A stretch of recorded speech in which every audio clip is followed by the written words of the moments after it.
Hi everyone, it's Andy from Hobby Headquarters, and I've got something exciting today. I have two brand new model kits. These are actually true model kits that you build and paint of Godzilla. And the reason I bring that up right there is because I collect a lot of Godzilla stuff, and most of the Godzilla stuff that comes out on the market is pre-painted or vinyl figures, things like that, which are cool, but usually we don't see too often actual true model kits. Occasionally they come out, but Aoshima has come out with two of them right now. We've got this one right here. This is Godzilla -1. This is from the 2023 movie. And this one says 2000 on it, but then in parentheses, it's got it from 1999. So I believe there was a movie in 1990. I'm not positive. I have to look that one up right there. But I have stacks and stacks of Godzilla stuff. And if you guys were watching my trip to Japan, I have quite a few pictures on my Instagram and Facebook of me and the different Godzillas that are all over Japan. So kind of a thing I like, but it's really cool that they actually have some model kits right now. And I only opened up this one so far, and this one looks really cool, this 2023 version of -1.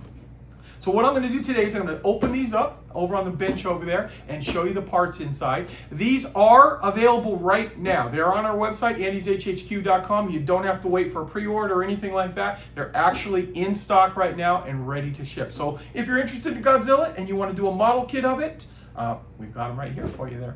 So enough of me talking. Let's take them over there and take a look at what's inside. So let's get started.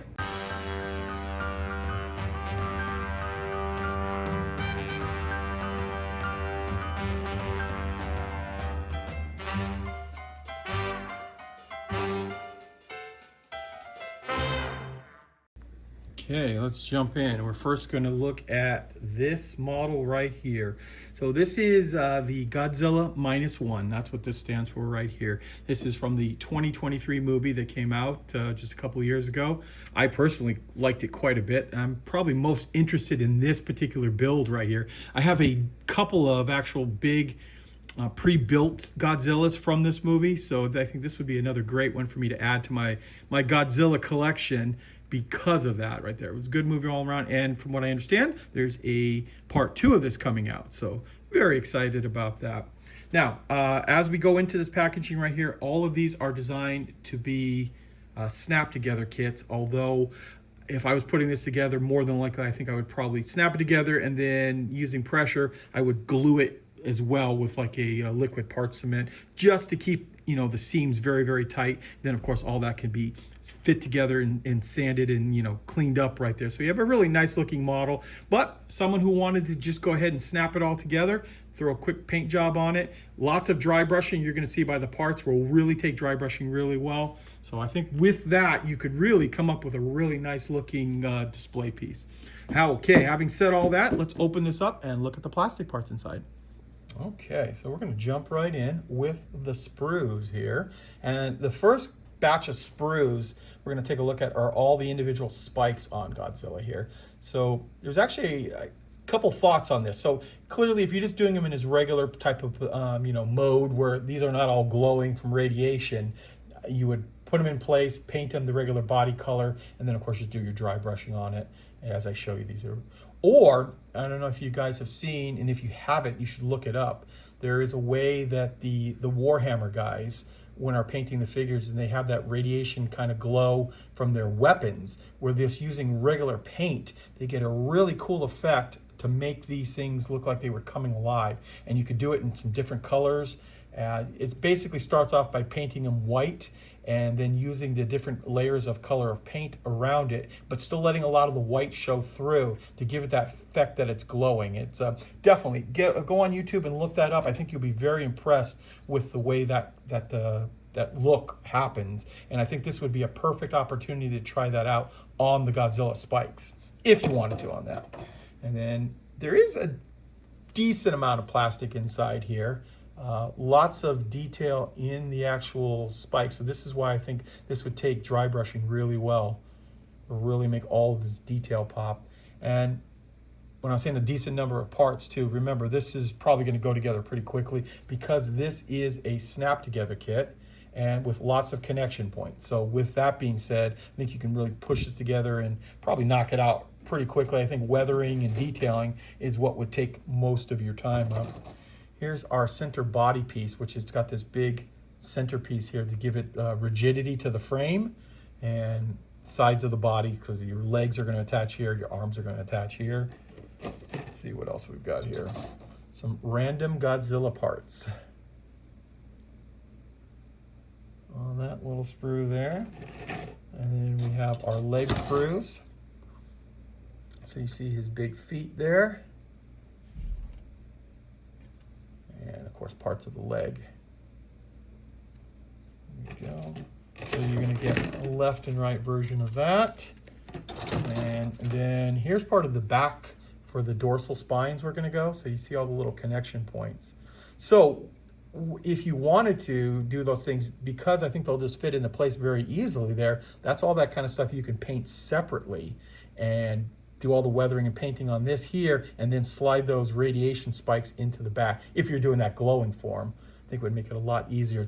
I'm glad they molded them separately, so you're not having to try to paint around that. And then, oh, actually there's one other little sprue here with more spikes all over them. We've got our arm sprue here. He's got the little T-Rex arms.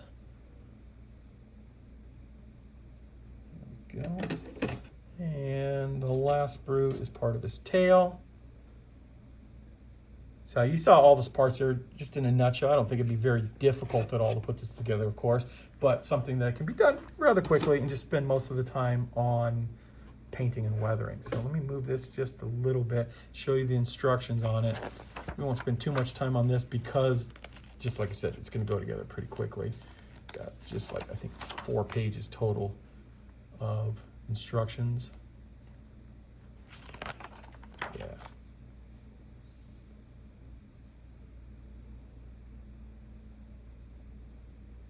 There we go. So there is a look at Godzilla -1, the 2023 movie version, and these are available right now. Okay, and the next figure we're going to look at now is the Godzilla 2000, I guess from the 1999 movie, Godzilla 2000. This one is, I'm going to open it up and show you a couple of the sprues out of it, but it's very similar in the way that the other one goes together. But one thing I do want to point out on this particular figure, and this is the standard version right here, and it has all of these spikes right here molded in the body color. But there also is a special edition version, has the exact same box other than a little tiny stripe up at the top, that has all of these fins right here molded in clear plastic. So when I was talking earlier on the other kit that, you know, you could do that Warhammer type effect to it to get it. These are already done in a clear plastic, so you could paint them with a clear paint. Possibly, I don't know, you'd have to, you know, really do a lot of manipulating, but maybe even put a light inside to get them to glow. That might be a lot to try to do because of all the center support, because it goes together just like the other kit here. So I'm just going to move this off to the side for a minute.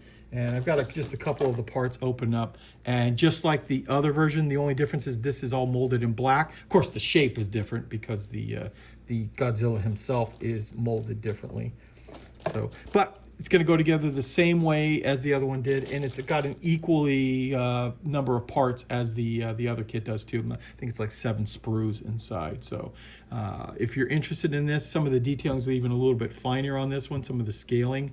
But I think either one of them is going to go together really well. Personally, I like the Godzilla -1 the best because I like the movie quite a bit on that one. So that's probably the one that I will eventually put together. But you do have the opportunity to get the 2000, and hopefully they will be making a whole bunch of models like this of all the different movies, all the way back to like to the 1954 Godzilla. You know, it's not as cool looking, you know, scary wise as it is from now, but it's just such an iconic one from the 50s. It would be really cool to have a model of that as well. Well, there you go, guys. There is a look at these 2 new Godzilla kits from Aoshima, and hopefully this is just the first of many to come out. Like I said earlier in the video, I collect a lot of the vinyl and the other statuesque type ones. And there's one, you know, from the 50s, the 60s, 70s, all the different ones out there. So hopefully we get model kits of all of those. And from what I understand too, there's a new Godzilla movie coming out, which is based on this series right here of the -1. And hopefully they'll be doing more Godzilla of that. And that might be the reason why we're starting to see these now, is because there is a new movie coming fairly soon. So guys, I want to take this opportunity to thank you as always for watching, and please stay tuned because I have many more videos coming.